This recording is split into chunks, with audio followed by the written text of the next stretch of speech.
Hello, this is Arron Forrester from Belmont Chiropractic.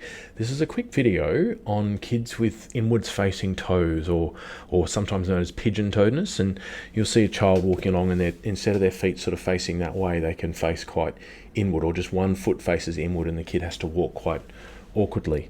And I just was at the shops earlier today and I noticed a few children, small ones like sort of 3-4 years old, cruising around with these sorts of problems. And it's certainly something I've seen a lot in my office. And I've had a couple of children through my career come in, be brought in by their parents because the parents identified that and someone said, go see that guy. But it is something that medicine, there's not a lot of options. You typically get told that it's normal or that the child will grow out of it. And sometimes these things can be short-term, transient.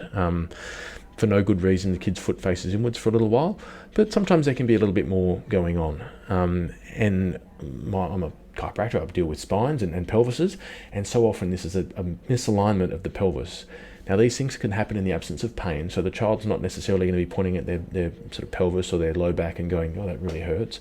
But I've got a little spine here, a little cute one. So this is the kid's bum is at the back here, and their legs come out of their hips. So sometimes in a small child, this bit here is in parts when it's a small child. So it's not a solid bone, so this is more of a mini adult spine, but these are in little sections, and sometimes one of these little sections of sacrum here can essentially move posteriorly or backwards a little bit. Now, when that happens, that middle part of that sacrum makes up the vast majority of the joint. Your sacrum's like your tailbone. So as that moves backwards, it forces these big pelvic bones here, the ones on our sides, it forces them to roll around a little bit, just because of the change in the shape of the joint.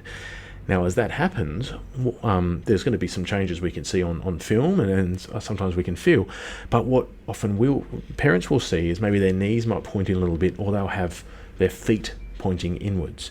Now that it does make it more difficult for the child to get around, just because their feet are sort of designed to do these ones, and when they're doing that, it means their knees have to compensate and other things have to move and shuffle about a bit. But often the child can walk a little bit awkwardly and have difficulty running and be a little bit uncoordinated. And this can go with a vast array of other little dramas as well. But certainly, so if this is something that's going on with your child, they might not have an issue with their pelvis, and if they don't, and we can't find anything wrong with them, then we can't help you. But my experience, when their feet are pointing inwards, they do have an issue in the lower part of their spine, and if that's the case, and we can correct that, then I'd expect that'll get better.